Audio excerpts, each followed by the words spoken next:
Perhatikan baik-baik. Jadi cara Tuhan menyelamatkan umatnya dari bahaya masa antikris melalui 3 cara: diangkat, diungsikan, dan tertinggal. Ini belum pernah dibukakan rahasianya oleh para pendahulu. Tuhan datang di awan-awan, semua bangsa akan meratap. Shalom, saudaraku yang dikasihi Tuhan Yesus Kristus. Kita bertemu di dalam kasih Tuhan yang ajaib. Saya akan menyampaikan satu pengajaran firman Tuhan pada tanggal 30 bulan 5 2023. Saya akan sampaikan rahasia mengenai Wahyu pasal 12 ayat yang ke-1 sampai ke-17, di mana ini merupakan gambar bait suci Allah di dalam bentuk manusia, di dalam bentuk seorang wanita. Saudaraku yang dikasihi Tuhan, Wahyu pasal 12 ayat 1 sampai 17 ini juga merupakan hari penyelamatan Tuhan menjelang akhir zaman, di mana nanti Tuhan menyelamatkan jemaat-jemaatnya di akhir zaman. Ini terjadinya di Wahyu pasal 12. Merupakan cara penyelamatan Tuhan di akhir zaman. Sesuai dengan pola tabernakel, maka cara penyelamatan Tuhan di akhir zaman itu juga ada 3 cara. Yang pertama, orang-orang yang mencapai tingkat rohani ruang Maha Kudus itu akan langsung dibawa lari kepada Allah dan ke tahtanya. Wahyu pasal 12 ayat yang kelima, lahirnya orang-orang sempurna. Kemudian yang kedua, orang-orang yang rohaninya mencapai ruang kudus, digambarkan level rohani wanita. Ini nanti akan diungsikan ke satu tempat yang disiapkan oleh Tuhan selama 1260 hari. Wahyu pasal 12 ayat yang ke-6 dan ayat yang ke-14. Kemudian yang terakhir, ini adalah orang-orang yang tertinggal, di mana kalau ingin selamat dan tetap masuk surga, dia harus menolak tanda karagma, tanda 666, dan dia akan bertemu, bergaul bersama-sama antikris di bumi ini. Saudara yang dikasihi Tuhan, jadi cara penyelamatan Tuhan menjelang akhir zaman, saudara, ini terlukis di dalam Wahyu pasal 12 ayat 1 sampai 17. Saudaraku, ini bait suci Allah yang terdiri dari ruang Maha Kudus, ruang kudus dan pelataran. Dan cara Tuhan menyelamatkan umatnya itu berdasarkan capaian iman dari jemaat itu masing-masing. Yang ruang Maha Kudus itu digambarkan dengan gereja nanti melahirkan seorang anak laki-laki yang langsung dibawa kepada Allah dan ke tahtanya, bahasanya itu harpazo. Ini ruang Maha Kudus. Kemudian yang ruang kudus itu diungsikan ke satu tempat yang namanya padang belantara pengungsian selama 1260 hari. Kemudian yang pelataran atau kanak-kanak rohani itu akan tertinggal dan bertemu dengan antikris. Dan untuk selamat dia harus menolak tanda 666. Saudara yang dikasihi Tuhan, jadi 3 metode: diangkat, diungsikan, dan tertinggal. Ini belum pernah dibukakan rahasianya oleh para pendahulu. Perhatikan baik-baik perkataan saya. Dahulu orang ngertinya diungsikan saja atau rapture saja. Ternyata dua-duanya ada. Perhatikan baik-baik. Jadi cara Tuhan menyelamatkan umatnya dari bahaya masa antikris melalui 3 cara: diangkat, diungsikan, dan tertinggal. Ini belum pernah dibukakan rahasianya oleh para pendahulu. Ingat baik-baik hal ini. Saudara, saya menyampaikan pembukaan rahasia firman tentang kitab Wahyu itu sumber dan pegangan saya, sumber utama yang pertama, saudaraku, tentunya adalah firman yang tertulis di dalam Alkitab sepenuhnya. Ini sumber pertama. Kemudian sumber saya menyampaikan kitab Wahyu itu apa? Yang kedua, itu suara Roh Kudus yang membimbing saya secara khusus. Kemudian sumber yang ketiga, di mana saya bisa menyampaikan kitab Wahyu, itu adalah pembukaan firman dari para pendahulu. Misalkan Wahyu tentang tabernakel oleh yang sangat saya hormati Pendeta F.G. Van Gessel, itu juga menginspirasi saya. Kemudian juga tentang petajaman W.A. Aufiller, itu juga menginspirasi saya.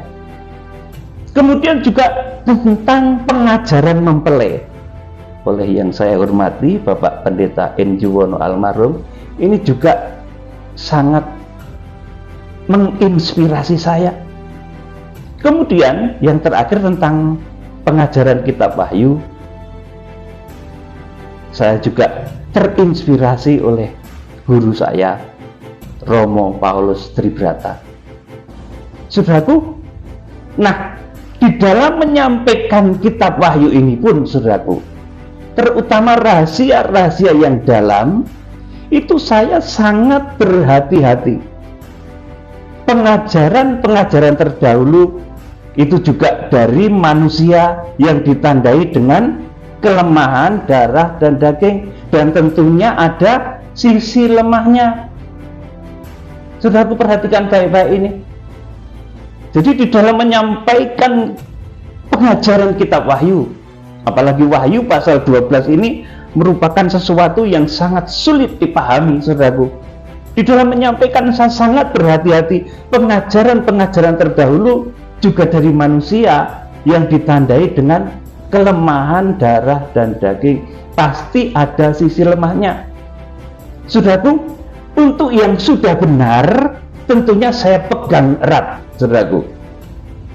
Baik itu tabernakel, baik itu petajaman, baik itu pengajaran mempelai, baik itu tentang pemberitaan kitab Wahyu, saya pegang teguh yang sudah benar. Yang masih kurang sempurna, saya sempurnakan menurut kemampuan yang Tuhan berikan kepada saya. Dan yang terbukti tidak akurat, saya lepaskan. Saudaraku, perhatikan baik-baik. Jadi ketika saya menyampaikan rahasia kitab Wahyu pasal 12 ini, saudaraku, sumber utamanya itu firman yang tertulis dalam Alkitab. Kemudian yang kedua, suara Roh Kudus yang membimbing saya. Kemudian yang ketiga, bimbingan dari pewahyuan para hamba Tuhan terdahulu. Dan untuk menyampaikan Wahyu 12 ini, saya sangat berhati-hati. Saudara yang dikasih Tuhan, kemudian misalnya, saudaraku, dari situ saya mencetuskan pengajaran penyempurnaan Wahyu Petajaman. Saudara bisa klik, ya, ditulis di YouTube itu sudah akan ketemu penyempurnaan Wahyu Petajaman. Juga, saudaraku, saya juga menyampaikan tentang pembukaan rahasia kitab Wahyu terkini. Saudaraku, saudara bisa klik. Ini menyangkut pertanggungjawaban saya kepada Tuhan. Jadi saya nggak main-main, saudaraku yang dikasih Tuhan. Ketika saya menyampaikan rahasia kitab Wahyu pasal 12 tentang 3 metode penyelamatan Tuhan di akhir zaman, saudaraku, di mana ini belum diungkap dahulu oleh para pendahulu. Saudaraku, yang pertama, sesuai dengan pola tabernakel, yang mencapai ruang Maha Kudus itu akan harpaso, saudaraku. Kemudian yang mencapai ruang kudus itu akan diungsikan, yang pelataran rohani itu akan tertinggal. Saudaraku, kita melihat Wahyu pasal 12 ini sebagai satu kesatuan yang utuh, bait suci Allah di dalam bentuk seorang wanita. Dan wanita itu melahirkan 3 output. Output yang pertama, itu melahirkan manusia-manusia sempurna. Eteken uion archen, saudaraku. Melahirkan pewaris melahirkan orang-orang sempurna yang langsung harpaso dibawa lari kepada Allah dan ke tahtanya. Kemudian output yang kedua dari wanita yang berpakaian matahari, bulan, dan bintang itu adalah dia sendiri yang lari diungsikan ke Eremos, ke satu tempat yang disiapkan oleh Tuhan selama 1260 hari. Tempat itu namanya Eremos, padang-padang yang sepi atau padang belantara pengungsian. Saudara yang dikasihi Tuhan, kemudian saudaraku, yang rohaninya itu kanak-kanak, dia akan tertinggal. Ini output yang ketiga dari wanita itu. Jadi wanita itu melahirkannya tidak hanya seorang laki-laki yang akan menggembalakan segala bangsa dengan gada besi. Di Wahyu pasal 12 ayat 17, wanita itu juga punya keturunan yang lain yang diizinkan diperangi oleh naga. Siapa mereka? Mereka adalah orang-orang Kristen yang kekristenannya itu kanak-kanak dan tidak pernah bisa bertumbuh rohaninya. Saudaraku, rahasia Wahyu pasal 12 ini, saudaraku, ini merupakan satu rahasia yang besar yang saya katakan oleh kemurahan Tuhan, Tuhan percayakan lewat hamba yang sederhana ini, saudaraku. Ini sebetulnya sudah saya terima semenjak saya menjadi siswa dari sekolah Alkitab. Saudaraku, ketika satu sekolah Alkitab, saudaraku, di STT BKWI, ya, saya itu tiap hari puasa, saudaraku, tapi saya nggak bilang-bilang. Tiap hari puasa sampai saya lupa berapa lama saya puasa. Badan saya ini, saudaraku, kurus, tinggal seperti tulang-tulang, saudaraku. Tinggi saya ini 173, tetapi berat saya cuma 52 kg. Bayangkan itu, saudaraku. Tiap hari saya puasa. Dan satu ketika, saudaraku, Tuhan menjumpai saya dalam satu penglihatan. Ketika Tuhan akan menerangkan Wahyu pasal 12 ini, yang selanjutnya juga menyibak rahasia tentang petajaman, bahkan juga menyibak rahasia tentang cara penyelamatan Tuhan di akhir zaman. Tuhan memberikan satu penglihatan yang sangat jelas. Ada 3 benda langit itu jatuh di kaki saya. Matahari, bulan, dan bintang itu jatuh di kaki saya. Kemudian, saudaraku, penglihatan itu saya ceritakan kepada guru dan gembala saya. Beliau diam saja. Ini belum pernah saya sampaikan, saudaraku, di mana ini merupakan rahasia di balik ketika saya mulai menerima rahasia kitab Wahyu pasal 12 ini. Beliau terdiam. Dari situ saya juga ngerti bagaimana caranya matahari, bulan, dan bintang itu dahulu sujud kepada Yusuf. Matahari itu bulat, saudaraku. Rembulan itu juga bulat, tapi bintang juga bulat. Tetapi Yusuf ngomong, aku melihat matahari, rembulan, dan 11 bintang bersujud kepadaku, saudaraku. Saya tahu bagaimana cara matahari itu sujud. Saudara yang dikasihi Tuhan, jadi ini sebetulnya sudah sejak lama. Oleh karena itu, kemudian sekitar tahun 94 saya menciptakan lagu Ratapan Yusuf. Itu latar belakangnya dari situ. Ketika saya melihat satu penglihatan 3 benda langit, matahari, bulan, dan bintang itu jatuh di kaki saya. Saudaraku, kemudian terciptalah bait-bait lagu. Langit bumi bercerita keagungan Tuhan, matahari, rembulan, dan bintang membawa kabar berita. Saudara, itu lagu bukan lagu baru, saudaraku. Itu lagu sudah saya ciptakan sejak sekitar tahun 94 atau 95. Ketika saya menerima pernyataan jatuhnya matahari, rembulan dan bintang itu di kaki saya. Saudara yang dikasih Tuhan, ini latar belakang dari pembukaan rahasia Wahyu pasal yang ke-12. Selanjutnya dari situ berkembanglah menjadi satu ilmu yang begitu luar biasa. Kalau saudara melihat tentang penyempurnaan wahyu peta zaman, itu juga dari sana, saudaraku. Nanti tentang peta zaman akan semakin detail dan luar biasa. Saudara bisa cek di YouTube saya, penyempurnaan wahyu peta zaman. Sudah yang dikasih Tuhan, dan banyak lagi hal-hal yang bersifat pribadi yang saya masih saya simpan, saudaraku, untuk saya sampaikan tepat pada waktunya. Saudara, kita akan membaca sekarang di dalam kitab Wahyu pasal 12 ayat 1 sampai 17. Ini mengenai 3 cara Tuhan menyelamatkan gerejanya di akhir zaman. Diselamatkan dari apa? Dari bahaya masa antikris. Kita akan baca. Pak Tito, bacakan Wahyu 12 ayat 1 dan selanjutnya. Maka tampaklah suatu tanda besar di langit, seorang perempuan berselubungkan matahari dengan bulan di bawah kakinya, dan sebuah mahkota dari 12 bintang di atas kepalanya. Terus, ia sedang mengandung, dan dalam keluhan dan penderitaannya hendak melahirkan, ia berteriak kesakitan. amin. Cukup sampai di sini. Maka tampaklah satu tanda besar. Tanda besar ini ditulis Simeon, saudaraku.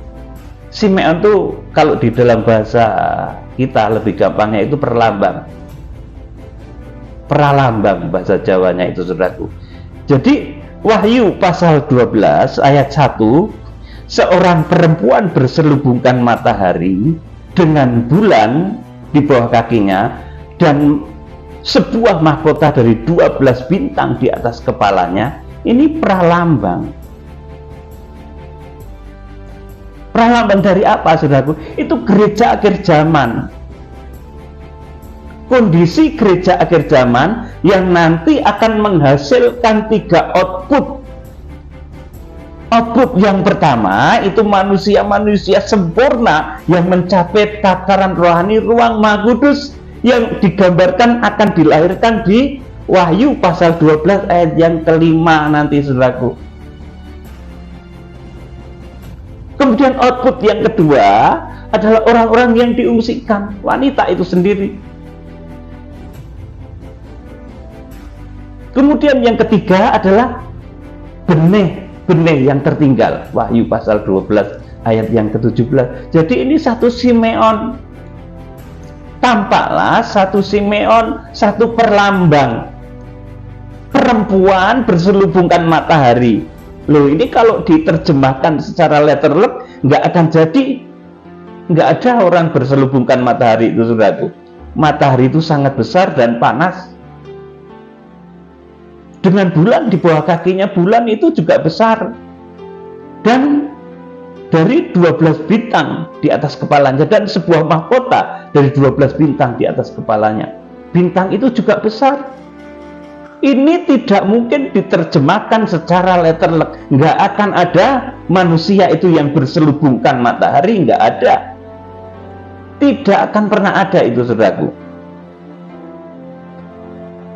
Ia sedang mengandung, dan dalam keluhan dan penderitaannya hendak melahirkan, ia berteriak kesakitan.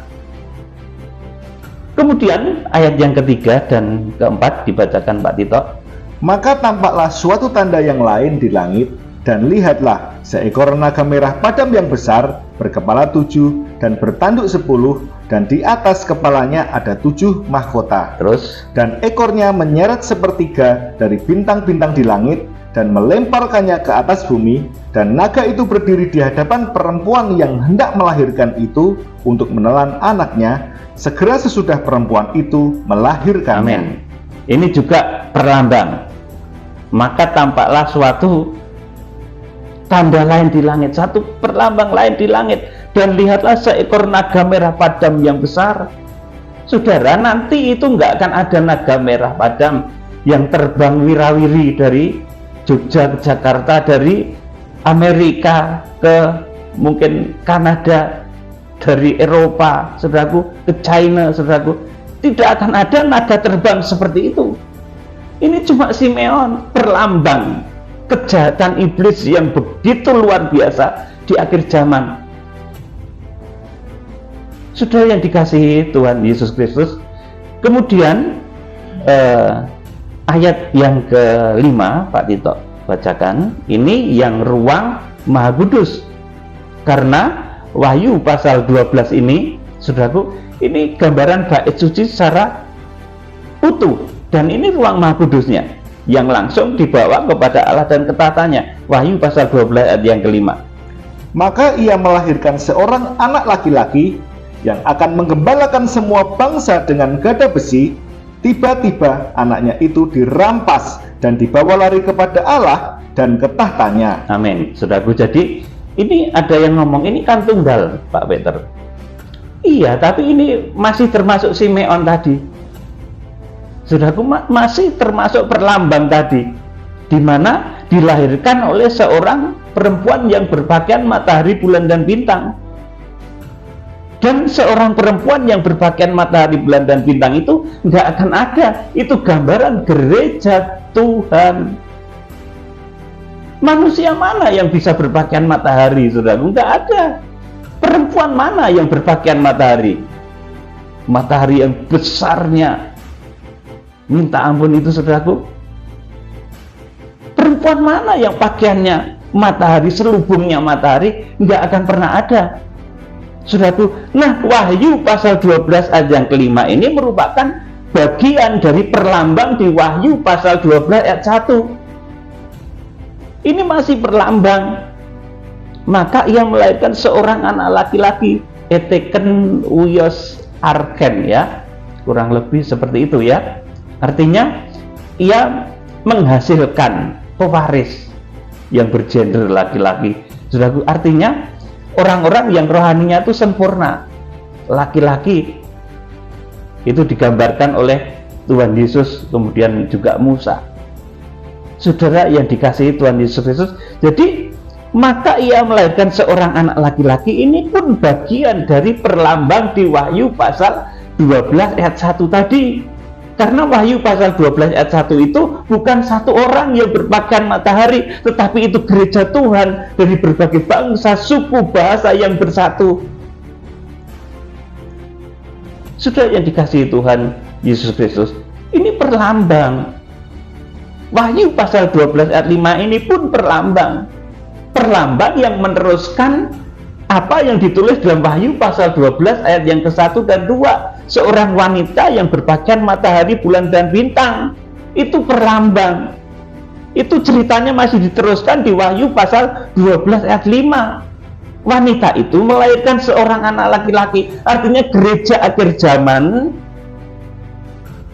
itu akan melahirkan output pertama yang diprioritaskan Tuhan untuk diselamatkan, yaitu orang-orang yang mencapai ruang Maha Kudus. Mereka berkarakter, digambarkan berkarakter anak laki-laki. Mereka langsung dibawa lari kepada Allah dan ke tahtanya. Ini ruang Maha Kudusnya. Ini yang disebut harpazo. Saudaraku, dan yang diberitakan oleh Tuhan melalui malaikat yang berwajah matahari di Wahyu pasal 10 itu bukan hari kedatangan Tuhan Yesus. Tuhan Yesus itu sudah ngomong 2 kali, saudaraku. Bolak-balik ditanya muridnya. Tuhan nggak mau ngomong tentang kedatangannya. Tetapi yang akan diberitakan oleh malaikat yang berwajah matahari, ini adalah hari penyelamatan. Adalah hari di mana gereja Tuhan itu diangkat. Harpazo, gereja Tuhan itu diungsikan. Dan kapan terjadi masa antikris? Saudaraku yang dikasihi Tuhan Yesus, maaf saya ini sedikit serak kalau ngomong, jadi perlu minum, ya. Saudaraku yang dikasihi Tuhan, jadi ini output pertama dari wanita yang berpakaian matahari, bulan, dan bintang, dari gereja akhir zaman secara umum. Itu output pertamanya itu akan ada jemaat-jemaat sempurna yang langsung dibawa kepada Allah dan ketatannya. Tujuannya apa? Kok perlu harpazo itu, saudaraku? Menggenapi firman. Menggenapi firman mana? Yudas pasal 1 ayat 14 itu, bahwa Tuhan datang bersama beribu-ribu orang kudusnya. Jadi Tuhan itu nanti datangnya nggak dewean kayak Gatot Kaca. Saudaraku, Tuhan itu datangnya nggak celirit dewean gitu dari timur ke barat. Itu nggak jelirit gitu Tuhan, saudaraku, tetapi bersama beribu-ribu orang kudusnya. Yudas ngomong begitu. Nabi Musa sebelum meninggal pun memberikan wasiat seperti itu. Tuhan datang bersama puluhan ribu orang kudusnya.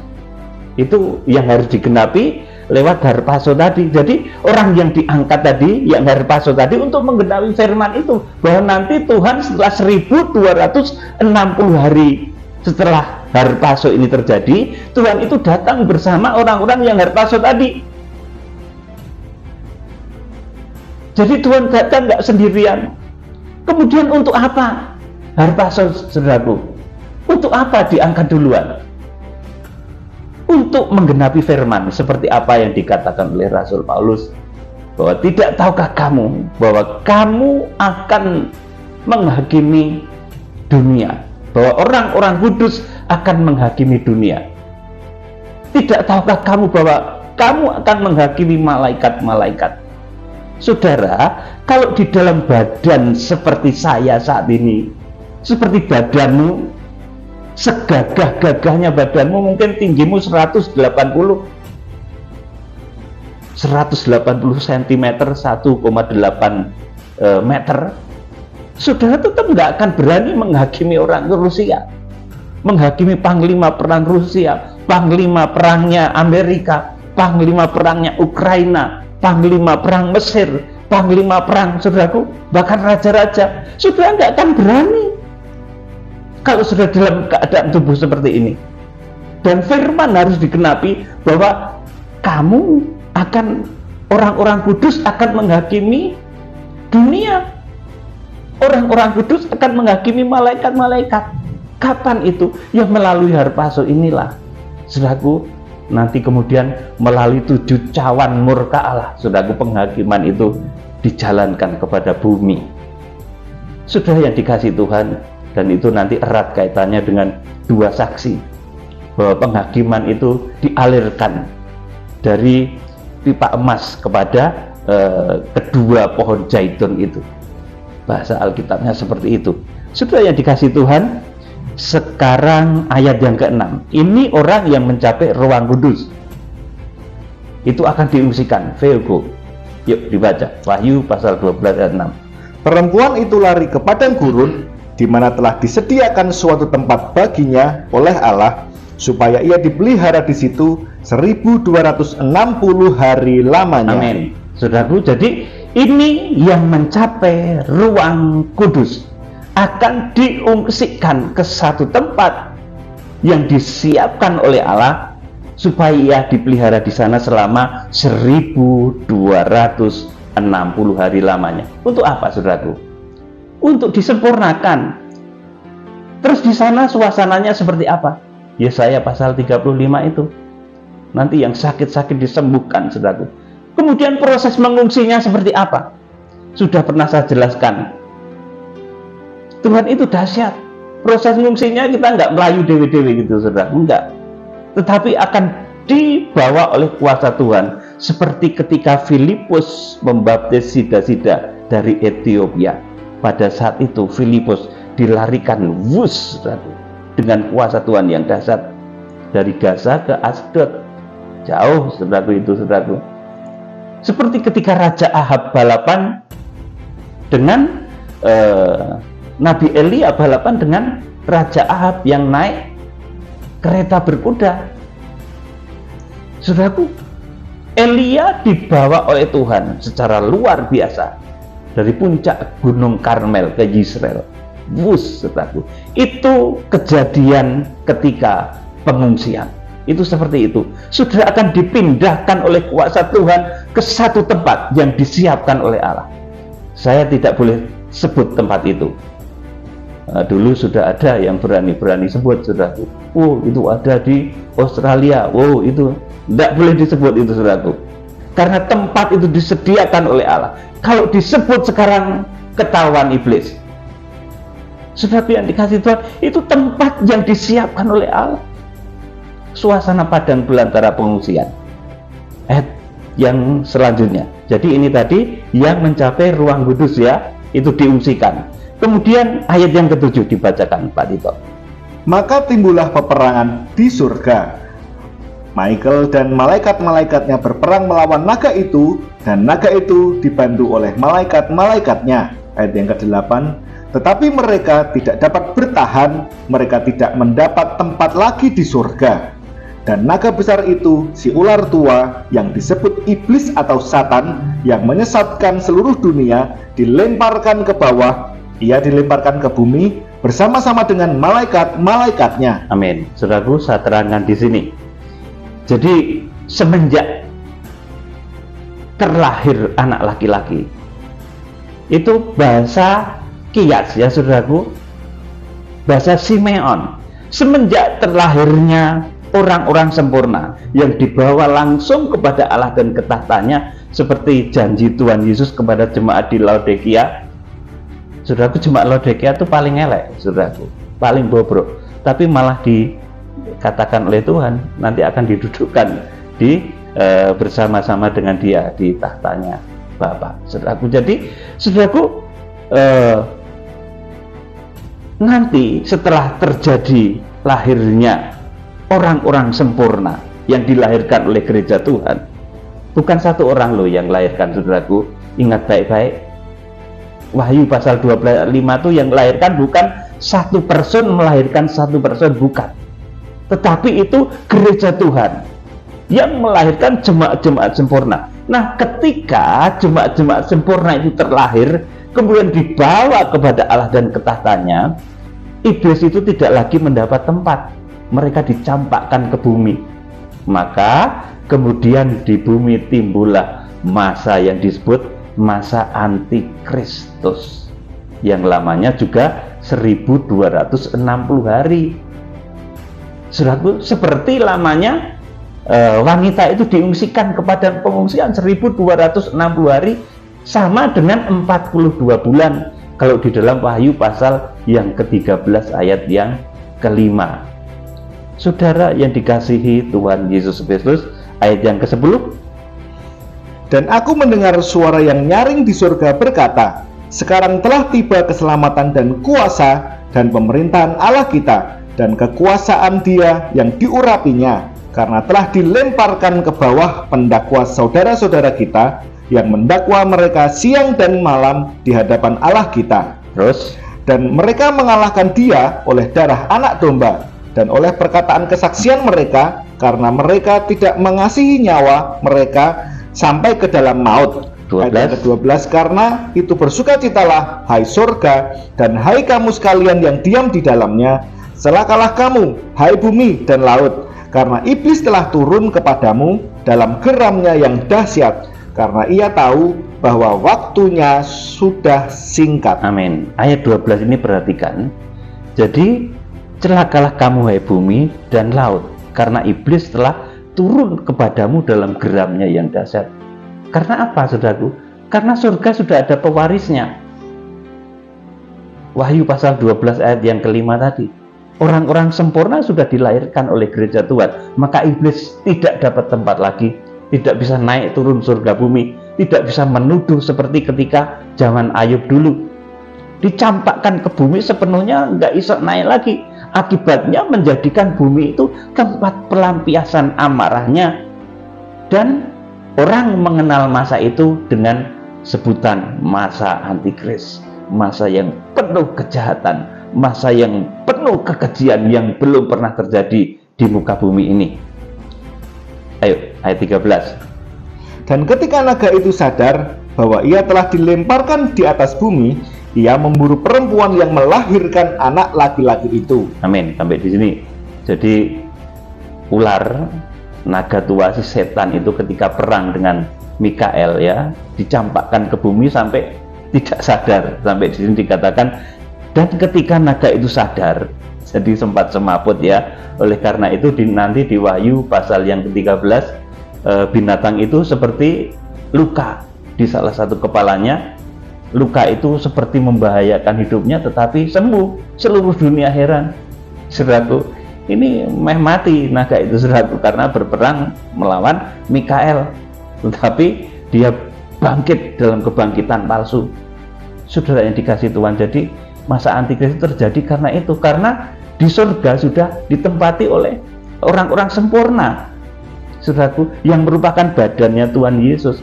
Kalau 2000 tahun yang lalu itu lahirnya kepala gereja. Kalau di Wahyu pasal 12 ayat 5 ini lahirnya badannya Tuhan Yesus. Saudaraku, badan dari yang maha besar. Kemudian ayat yang ke-14 Pak Tito. Kepada perempuan itu diberikan kedua sayap dari burung nasar yang besar, supaya ia terbang ke tempatnya di padang gurun, di mana ia dipelihara jauh dari tempat ular itu selama 1 masa dan 2 masa dan setengah masa. Amin. Saudaraku, jadi ini cara pengungsian. Diberi 2 sayap burung nasar yang besar, supaya ia terbang, petomai, terbang itu, saudaraku. Jadi cara pengungsian itu begitu dahsyatnya sehingga digambarkan sebagai lari hilang. Itu Wahyu pasal yang ke-12 ayat yang ke-6, peugo, lari hilang, lenyap. Kalau Wahyu pasal 12 ayat 14 itu digambarkan sebagai terbang, petomai. Jadi kombinasi lari hilang, lenyap, terbang, wus, ya seperti Filipus tadi, kurang lebih seperti itu. Jadi proses pengungsian itu nanti adil. Saudara, kalau nanti proses pengungsian itu dengan kekuatan sendiri nanti nggak adil. Orang yang badannya kekar, kuat, bisa lari. Tetapi orang yang nanti kebetulan mungkin masih ada cacat badannya, tetapi imannya mencapai kualitas yang ditentukan Tuhan, nanti nggak bisa, saudaraku. Oleh karena itu, pengungsian itu berjalan secara adil. Dipindahkan oleh Tuhan, peugo itu, saudaraku. Dipindahkan oleh Tuhan dengan caranya yang dahsyat luar biasa. Bisa dipindahkan mendadak ke Australia nanti, saudara, di satu tempat tertentu yang disiapkan oleh Tuhan. Bisa mendadak dipindahkan ke mungkin tempat-tempat yang indah yang disiapkan oleh Tuhan, yang sekarang belum pernah saudara lihat. Kemudian dilanjutkan ayat yang ke-15. 15. Lalu ular itu menyemburkan dari mulutnya air sebesar sungai ke arah perempuan itu, supaya ia dihanyutkan sungai itu. Ayat yang ke-16. Tetapi bumi datang menolong perempuan itu. Ia membuka mulutnya dan menelan sungai yang disemburkan naga itu dari mulutnya. Iya. Maka perhatikan ayat yang ke-17 ini adalah orang-orang yang tertinggal. 17. Maka marahlah naga itu kepada perempuan itu, lalu pergi memerangi keturunannya yang lain, yang menuruti hukum-hukum Allah dan memiliki kesaksian Yesus. Amin. Saudaraku, jadi keturunan yang lain dari wanita ini rupanya banyak sekali, saudaraku. Jadi kalau itu merupakan wanita dalam arti letter luck, itu seorang wanita, itu nggak bisa, saudaraku. Oleh karena itu Wahyu pasal 12 ayat 1 itu Simeon, sampai ayat 5 pun itu Simeon perlambang, saudaraku. Nah, diterangkan di Wahyu pasal 12 ayat 17 ini, ternyata wanita itu juga memiliki keturunan yang lain, yang jumlahnya jutaan. Wong ngendi wong wedok sing iso nglairke jutaan orang, saudaraku. Nah, inilah rahasia Wahyu pasal 12. Jadi ada 3 cara. Yang pertama, langsung diangkat hidup-hidup atau herpaso. Wahyu pasal 12 ayat yang ke-5. Ini ruang maha kudus. Kemudian yang kedua, cara penyelamatan yang dilakukan Tuhan adalah dengan diungsikan ke satu tempat yang dipersiapkan oleh Allah atau peugo. Wahyu pasal 12 ayat yang ke-6 dan ayat yang ke-14. Ini orang-orang yang mencapai tingkat rohani ruang kudus. Dan yang ketiga, dengan cara harus mati syahid, menjadi martir, dengan cara berhadapan dengan kuasa antikris dan berani menolak tanda 666. Ini Wahyu pasal 12 ayat yang ke-17 Atau bisa juga saudara baca di Wahyu 11 ayat 1 dan 2. Pelataran itu dibiarkan diinjak-injak. Saudara yang dikasih Tuhan, jadi ini merupakan rahasia dari Wahyu pasal yang ke-12, di mana dahulu masih banyak yang bingung tentang hal ini. Ada yang bilang nanti itu adanya pengungsian, nanti itu adanya reja saja. Ternyata dua-duanya ada, saudaraku. Diungsikan ada, yang diangkat itu ada, sesuai dengan tingkatan iman yang diperoleh masing-masing jemaat. Yang mencapai ruang Maha Kudus, ya langsung reja, langsung dibawa lari kepada Allah dan ketataannya. Yang mencapai ruang kudus, karena belum sempurna, ya disempurnakan dulu di padang belantara pengungsian selama 1260 hari. Yang pelataran ya ditinggalkan. Ini sudah memenuhi kaidah dari bait suci, ruang Maha Kudus, ruang kudus, dan pelataran. Seperti juga bahtera Nuh yang 3 tingkat, seperti tabernakel yang 3 tingkat. Saudaraku, jadi sekali lagi tentang 3 cara penyelamatan Tuhan di akhir zaman ini, saudara, ini dulu belum pernah dibukakan rahasianya oleh para pendahulu, dan kemurahan Tuhan, saudaraku, oleh karena kasih setia Tuhan, saya bisa menyampaikan rahasia ini kepada saudara. Kemudian kalau saudara tanya dari mana sumber Pak Peter menyampaikan itu, saya jawab, yang pertama itu sumbernya adalah firman Tuhan yang tertulis dalam Alkitab. Yang kedua, suara Roh Kudus yang mengajari saya. Kemudian yang ketiga, pembukaan firman dari para pendahulu. Ada F.G. Van Gessel, W.A. Aufwiller, Om N. Juwono, Romo Paulus yang mengajarkan kitab Wahyu. Saudaraku, dan itu pun saya masih sangat berhati-hati. Saudaraku, pengajaran-pengajaran terdahulu yang sudah benar saya pegang teguh. Yang masih kurang sempurna, saya sempurnakan menurut kasih karunia yang saya bisa. Dan yang terbukti kurang akurat, tentunya saya tinggalkan, saya lepaskan. Kiranya Tuhan Yesus Kristus memberkati. Salam penuaian. Haleluya. Amin.